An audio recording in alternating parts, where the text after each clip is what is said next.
آج ہم مسلمان آقا مدنی صلی اللہ علیہ وسلم کی نسبت کا تو دم بھرتے ہیں، لیکن ہمیں حضور اکرم صلی اللہ علیہ وسلم سے وہ محبت کا پیمانہ ہمارے پاس نہیں ہے، وہ محبت کا انداز نہیں ہے، جو محبت کا تقاضا ہے، جو محبت چاہتی ہے، وہ آج ہمارے پاس موجود نہیں۔ ہم اس محبت کے اندر گویا کہ صادق نہیں، کاذب بنتے جا رہے ہیں۔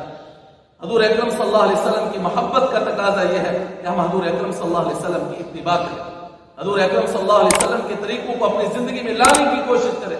یہ جو روزانہ 5 وقت میں اذان ہوتی ہے، یہ حضور اکرم صلی اللہ علیہ وسلم کی محبت کا پیغام ہے۔ 6 سبق ہیں اس اذان کے اندر۔ سب سے پہلے مؤذن کہتا ہے اللہ اکبر اللہ اکبر اللہ اکبر اللہ اکبر، اللہ سب سے بڑا ہے، اللہ سب سے بڑا ہے، اللہ سب سے بڑا ہے، اس کا یقین دل کے اندر اترتا ہے۔ اور دوسرے نمبر پر مؤذن کیا سبق دیتا ہے؟ لا اشہد ان لا الہ الا اللہ، اللہ کے علاوہ کوئی عبادت کے لائق نہیں، اللہ کے علاوہ کوئی جو ہے خوشی دینے والا نہیں، اللہ کے سوا ہمیں کوئی صحت دینے والا نہیں، اللہ کے سوا ہمیں کوئی خوشی دینے والا نہیں، اللہ کے علاوہ ہمیں کوئی عزتیں دینے والا نہیں۔ پھر آگے مؤذن سبق سکھاتا ہے، سبق دیتا ہے اشہد ان محمد رسول اللہ، اللہ کا قرب چاہنا ہے، اللہ کو اگر حاصل کرنا چاہتے ہو، اللہ کی رضا اور خوشنودی کو حاصل کرنا چاہتے ہو، محمد رسول اللہ صلی اللہ علیہ وسلم کی غلامی ہے۔ ساری دنیا سے قیمتی رسول اللہ صلی اللہ علیہ وسلم کے نورانی اعمال ہیں، حضور اکرم صلی اللہ علیہ وسلم کی سنتیں ہیں۔ اس لیے تو کہا جاتا ہے آج حضور اکرم صلی اللہ علیہ وسلم کے طریقے موجود ہیں، آج کامیابی کا راستہ موجود ہے، جب تک سانس ہے تب تک چانس ہے، ہمارے سامنے موجود ہے، ہم اس سے خوشبو حاصل کریں۔ حضور اکرم صلی اللہ علیہ وسلم چلتے ہمارے نبی کے بدن سے خوشبو آیا کرتی تھی، اس لیے تو صحابہ کرام فرماتے ہیں کہ ہم آقا مدنی صلی اللہ علیہ وسلم کو تلاش کرنا چاہتے ہیں، ہمیں مشقت پیش نہ آتی، اس لیے کہ جس گلی سے، جس بازار سے امام الانبیاء صلی اللہ علیہ وسلم، سید عالم، جامع عالم، روح عالم، امام المعصومین، خاتم النبیین، حضرت محمد رسول اللہ صلی اللہ علیہ وسلم کا گزر ہو چکا ہوتا، ان گلیوں سے آنے والی خوشبو بتا رہی ہوتی تھی جہاں آقا مدنی صلی اللہ علیہ وسلم کا گزر ہو چکا ہے۔ جس بچے کے سر پہ آقا مدنی صلی اللہ علیہ وسلم، نبی مکرم، نور مجسم، شہنشاہ بنی آدم، سید الاولین والآخرین، اپنا محبت کا، شفقت کا ہاتھ رکھ دیتے، وہ بچہ گھر میں جاتا تو ماں پہچان لیتی تھی میرے بچے کے سر پہ نبوت کا، شفقت اور محبت کا ہاتھ لگ چکا ہے، اس لیے کہ اس بچے کے سر سے بھی خوشبو آیا کرتی۔ حضور اکرم صلی اللہ علیہ وسلم کا وجود نورانی تھا، حضور اکرم صلی اللہ علیہ وسلم کے وجود کی خوشبو آج بھی اللہ نے اپنے حبیب صلی اللہ علیہ وسلم کے طریقوں میں رکھی ہے۔ آج بھی حضور اکرم صلی اللہ علیہ وسلم کے نورانی جو ہے بدن کا نور اللہ نے اپنے حبیب صلی اللہ علیہ وسلم کے طریقوں میں رکھ دیا ہے۔ اب قیامت تک اگر کوئی خوشبودار ہونا چاہتا ہے، کوئی نورانی ہونا چاہتا ہے، تو اس کو آقا مدنی صلی اللہ علیہ وسلم کے طریقوں میں آنا پڑے۔ جس چمن میں حضور میرے جا کے زلفاں کھولیاں، لے چلی باتیں صبا خوشبو کی بھر بھر چھولیاں۔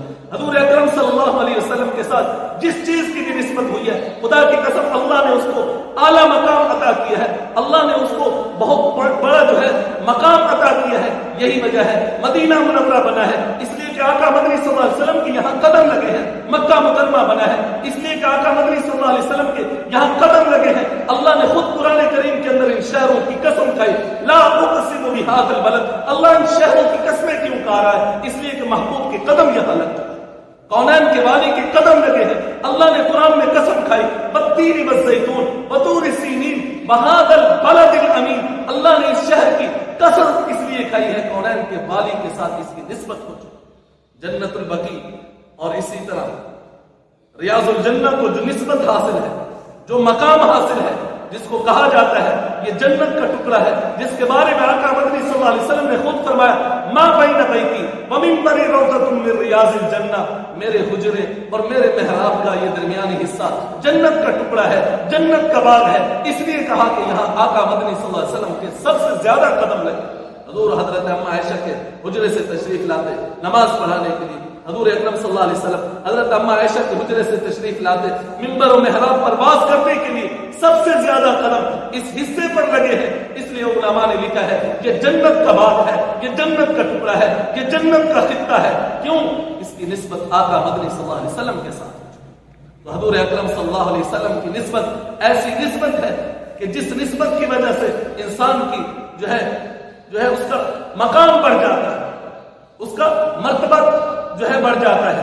اس لیے تو شاید نے کیا خوب کہا، مدینے کے در و دیوار اور بازار اچھے ہیں، گلوں کے تو کیا کہنے، وہاں کے خار اچھے ہیں، وہاں ہر چیز اچھی ہے، زمانے بھر کی چیزوں سے یہاں کے اچھے اچھوں سے وہاں بیمار اچھے ہیں تو آقا مدنی صلی اللہ علیہ وسلم کے شہر میں جہاں ایک نماز پڑھنے کا ثواب 50,000 نمازوں کے برابر ملتا ہے، بیت اللہ میں ایک نماز پڑھنے کا ثواب 1,00,000 نمازوں کے برابر ملتا ہے۔ کیوں کہ ان شہروں کی نسبت ہمارے نبی صلی اللہ علیہ وسلم کے ساتھ، یہاں کے اچھے اچھوں سے وہاں بیمار اچھے ہیں۔ میرے آقا کے سب اصحاب اچھے ہیں، میرے آقا کے سب اصحاب اچھے ہیں، مگر ان میں سلائے ہیں جو پہلو میں وہ دونوں یار اچھے ہیں۔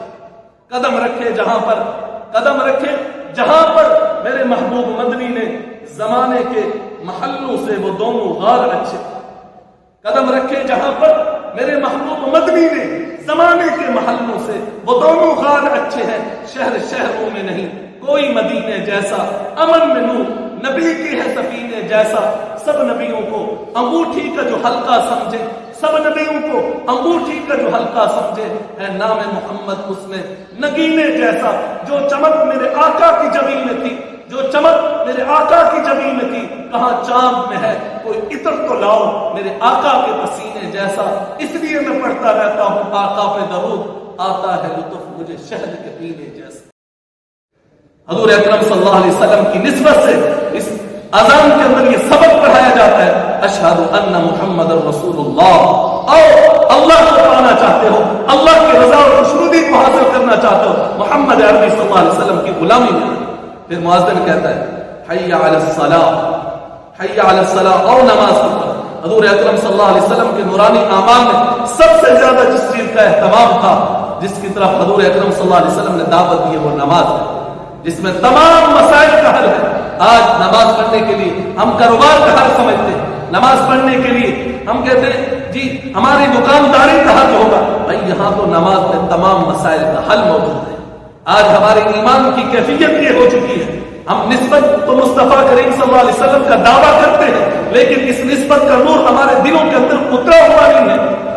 آج ایمان کی حالت یہ ہو چکی ہے کہ آج ہمیں وکٹ گرنے پر افسوس ہوتا ہے، لیکن نماز کے چھوڑنے پر افسوس نہیں، بلکہ اس سے بھی بڑھ کر میں یوں کہتا ہوں آج وکٹ گرنے کے اوپر افسوس ہو رہا ہے نوجوان کو، لیکن لاشیں گرنے پر افسوس نہیں ہو رہا کہ ہمارے مسلمان بھائی بلوچستان کے اندر سلام میں یا اور بھی مشکلات کے اندر کیسے جو ہے زندگی بسر کر رہے ہیں۔ ہمارے مسلمان بھائی سندھ کے اندر سلام میں ڈوبے ہوئے ہیں، ہمارے مسلمان بھائی جنوبی پنجاب کے اندر سلام میں ڈوبے ہوئے ہیں، لیکن لاشوں کے گرنے کا ہمیں افسوس نہیں ہوا۔ آج ہمیں لاشوں کے گرنے کا افسوس نہیں ہو رہا۔ اور بھائی یہ جتنی بھی اللہ کی طرف سے آزمائشیں ہیں، یہ میرے اور آپ کے سب کے گناہ ہیں، ہمیں سب کو اس کے اوپر توبہ کرنی چاہیے۔ خدا کی قسم آج ہمارے گناہوں کی یہ حالت ہے، زمین بھی اپنے آنسو بہا رہی ہے، آسمان بھی اپنے آنسو برسا رہا ہے، پہاڑوں سے بھی جو آج ندی نالوں اور برساتوں کی صورت میں نظر آ رہے ہیں، پہاڑوں کے ندی نالوں کے یہ آنسو ہیں جو انسان کے گناہوں پر وہ بھی رو رہے ہیں۔ انسان کو رونا چاہیے تھا، انسان کو اللہ کے سامنے آنسو بہانے چاہیے تھے۔ جب انسان اللہ کے سامنے آنسو بہاتا ہے پھر اللہ رب العزت جو ہے اپنی رحمت کی جو ہے بارش کر دیتے ہیں، زمین کے اوپر آنے والی مصیبتیں ٹل جاتی ہیں۔ یہ ہمارے گناہ ہے، ہم نے گناہوں سے اس زمین کو گندا کر دیا، اس زمین پہ جو ہے داغ کر دیا ہے، اس لیے آج زمین بھی رو رہی ہے، آسمان بھی رو رہا ہے۔ خدا کی قسم ہمارے گناہوں پر یہ ندی نالے اور پہاڑ بھی رو رہے ہیں۔ اس لیے مؤذن 5 وقت میں صدا لگاتا ہے حی علی الصلاۃ، اور نماز کی طرف، اور نماز کی طرف۔ اگر ہمارے دل کے اندر ایمان کا نور اترا ہوا ہو، خدا کی قسم پھر مسلمان زندہ ہوتا ہے، پھر زندہ ہوتا ہے۔ پھر وہ کیا ہوتا ہے، جیسے زندہ آدمی کو سوئی چبھائی جائے فوراً جاگ جاتا ہے، یوں آزان کی آواز آئے گی تو اس کی آنکھ بھی کھل جائے گی، اس کی نماز پڑھنا بھی آسان ہو جائے، آسان ہو جائے۔ آج ہمارے لیے نماز پڑھنا اس لیے مشکل ہو چکا ہے کہ آج ہمارے دلوں کے اندر وہ ایمان کا وہ محبت کا نور اترا ہوا نہیں ہے۔ اس لیے آج اس چیز کی ضرورت ہے، اس کے لیے محنت کی جائے کہ رسول اللہ صلی اللہ علیہ وسلم کی محبت کا نور ہمارے دل میں اتر جائے۔ حضور اکرم صلی اللہ علیہ وسلم نے ہمیں کیا پیغام دیا ہے؟ ربیع الاول میں آنے والے اللہ کے مہمان نے یہی پیغام دیا ہے کہ دنیا سے کاٹ کر کے اللہ جل شانہ سے قریب کر دیا جائے، ایک ایک امتی جہنم سے بچ کر جنت میں جانے والا بن جائے۔ یہ حضور اکرم صلی اللہ علیہ وسلم کی محنت ہے، یہ حضور اکرم صلی اللہ علیہ وسلم کا پیغام تھا۔ آج کیا ہوتا ہے؟ ہم نے حضور اکرم صلی اللہ علیہ وسلم کی آمد کی خوشی میں لائٹیں لگا دی اور یہ سمجھ لیا کہ ہم نے حضور صلی اللہ علیہ وسلم سے محبت کا حق ادا کیا۔ مجھے آپ یہ بتائیں، جب لائٹیں نہیں تھی تو پھر مسلمان ربیع الاول کیسے منایا کرتے تھے؟ اس کا مطلب یہ کہ چائنا کو دعائیں دینی چاہیے، اللہ ان کا بھلا کرے، انہوں نے ہمیں لائٹنگ کا سسٹم دے دیا، ورنہ ہم حضور اکرم صلی اللہ علیہ وسلم کے ساتھ محبت کا اظہار کو ہمارے پاس کوئی ایسا طریقہ نہیں تھا کہ ہم کر سکیں۔ میرے بھائی، جتنے بھی روشنیوں کے سلسلے ہیں تمام ختم ہونے والے ہیں۔ یہ چاند، سورج، اذا الشمس كورت واذا النجوم انكدرت، سورج بے نور ہو جائے گا، ستارے جھڑ جائیں گے، یہ تمام روشنیوں کے سلسلے ختم ہو جائیں گے۔ ایک روشنیوں کا سلسلہ ہے الصلاۃ النور، نماز روشنی ہے، یہ روشنی اختیار کی ہے، صحابہ کرام نے اس روشنی کو اختیار کیا ہے، یہ نماز نور ہے، اس نور کو اختیار کیا جائے۔ اور حضور اکرم صلی اللہ علیہ وسلم کی ذات اقدس، حضور کی ذات، حضور کی بات، حضور کے اعمال نور ہے، اللہ کا قرآن نور ہے، لقد جاءکم من اللہ نور و کتاب مبین، اس روشنی کو اختیار کیا جائے جس سے ہماری دنیا بھی بن جائے گی، ہماری آخرت بھی بن جائے گی۔ یہ روشنی انسان کے دنیا کے اندر بھی کام آئے گی، آخرت کے اندر بھی کام آئے گی۔ خدا کی قسم، آج ہم مرغن غذائیں کھا رہے ہیں، آج بہت اللہ رب العزت کی نعمتیں ہمارے طرف متوجہ ہیں۔ آقا مدنی صلی اللہ علیہ وسلم کو امت کی کیسے فکر تھی، کبھی بدر میں آنسو بہا رہے ہیں، کبھی احد میں آنسو بہا رہے ہیں۔ حضور اکرم صلی اللہ علیہ وسلم کبھی تہجد میں اٹھ کر کے آنسو بہا رہے ہیں، امت کے لیے مانگ رہے ہیں۔ اس لیے تو شاعر نے کیا خوب کہا، جاؤ کی روٹی کے ہیں چند ٹکڑے، جاؤ کی روٹی کے ہیں چند ٹکڑے اور ٹوٹی چٹائی پہ بیٹھے، یہ مسرت تھی میرے نبی کی، یہ کھانا تھا میرے نبی کا۔ یاد ہے وہ مصلی پہ جا کے اپنی دعاؤں میں آنسو بہا کے رب سے اپنی امت کو اس طرح بخشوانا تھا میرے نبی۔ حضور اکرم صلی اللہ علیہ وسلم کو امت کی فکر ہے۔ کبھی حضور اکرم صلی اللہ علیہ وسلم مسجد السجدہ میں اتنا لمبا سجدہ کرتے ہیں کہ اللہ رب العزت نے جبرائیل امین کو بھیجا ہے، اے حبیب صلی اللہ علیہ وسلم، آپ کا اللہ آپ کو کہہ رہا ہے آپ مانگے، اللہ آپ کو عطا کریں گے۔ حضور اکرم صلی اللہ علیہ وسلم نے یہ دعا مانگی، اللہ میری امت میں کوئی مشکل وقت ہے، اللہ میری امت کی شکلوں کو مسخ نہ کرنا، میری امت کے اوپر اجتماعی عذاب نازل نہ کرنا۔ حضور اکرم صلی اللہ علیہ وسلم کو امت کی ایسی فکر ہے۔ آج ہم غیروں کی جو ہے وہ غیروں کی شکل اختیار کر رہے ہیں، غیروں کی تہذیب کے ثقافت کے قدر دلدادہ ہو چکے ہیں، ہمیں اپنے حبیب صلی اللہ علیہ وسلم کے طریقے بھول چکے ہیں۔ ہم کہتے تھے یا رسول اللہ آپ سے محبت ہے، ہمیں کھانے میں پتہ نہیں ہمارے نبی صلی اللہ علیہ وسلم کا طریقہ کون سا تھا، پینے میں ہمیں پتہ نہیں نبی پاک صلی اللہ علیہ وسلم کا طریقہ کون سا تھا، حضور اکرم صلی اللہ علیہ وسلم کا سونے کے اندر طریقہ کیا تھا۔ اس لیے تو علامہ اقبال رحمہ اللہ نے کیا خوب کہا، شکل میں ہو تم نصارا تو تمدن میں حضور، یہ ہے وہ مسلمان جن کو دیکھ کر شرمائیں گے۔ آج اسی دین سے دوری کی وجہ سے آج کیا ہو رہا ہے، مسلمان اس کو اللہ کے سامنے جھکنا چاہیے تھا۔ تمام انبیاء علیہ السلام کی محنت یہی تھی کہ دلوں کے اوپر محنت کی ہے کہ تمام کی تمام مخلوق اللہ کے سامنے جھکنے والی بن جائے، ہم درباروں کے اوپر جھکنے والے بن جائے۔ ہم نے چادروں کو درباروں کے اوپر ڈالنا شروع کر دیا، یہ حضور اکرم صلی اللہ علیہ وسلم کی تعلیمات کو نہیں تھی۔ ہاں، یہ چادر کا محل کیا تھا؟ یہ چادر کا محل تھا کسی ماں بہن بیٹی کی سر پر آتی، لیکن دین سے دوری کی وجہ سے، حضور اکرم صلی اللہ علیہ وسلم کی محبت میں ناقص ہونے کی وجہ سے آج ہم چادریں درباروں پر ڈال رہے ہیں، درباروں کے اوپر جھک رہے ہیں۔ جہاں کوئی سرکار دیکھی، پکی جو ہے دربار دیکھی، اس کے اوپر سجدہ کرنا شروع کیا۔ جہاں کوئی دیوا جلتا دیکھا، وہاں سے امیدیں لگانا شروع کر دی۔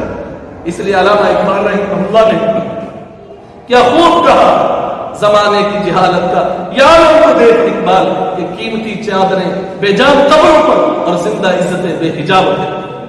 یعنی یہ چادروں کا جو محل تھا وہاں چادریں نہیں جا رہی، اس لیے کہ آج ہم نسبت مصطفیٰ کریم صلی اللہ علیہ وسلم سے حقیقی معنوں میں جڑے ہوئے نہیں۔ حضور اکرم صلی اللہ علیہ وسلم کی محبت دل کے اندر اتری ہوئی نہیں ہے۔ اس لیے یہ تو تمام مسلمانوں کا ایمان ہے، اس کائنات کا وجود آقا مدنی صلی اللہ علیہ وسلم کے صدقے سے ہے۔ اگر حضور نے نہ آنا ہوتا اس کائنات کو وجود نہ ملتا۔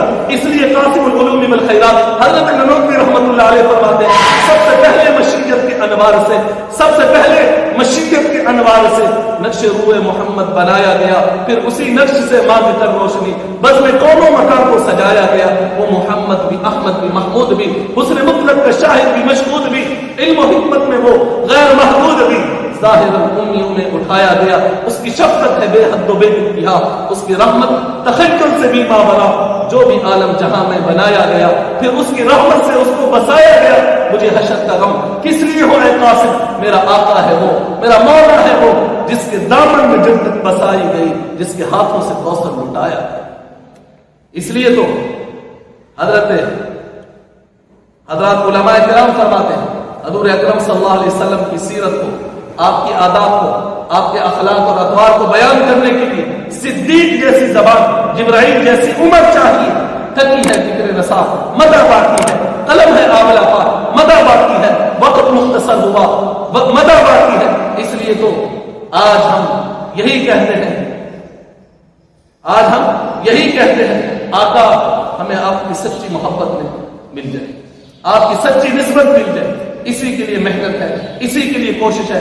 جس مسلمان کو سچی محبت مل گئی، جس کے دل کے اندر رسول اللہ صلی اللہ علیہ وسلم کی محبت کا سچا دل اتر گیا، خدا کی قسم اس کی دنیا بھی بن جائے گی، اس کی آخرت بھی بن جائے گی۔ دمکتا رہے تیرے روضے کا منظر، سلامت رہے تیرے روضے کی جاری، ہمیں بھی عطا ہو وہ شوق ابوذر، ہمیں بھی عطا ہو وہ جذبہ بلال۔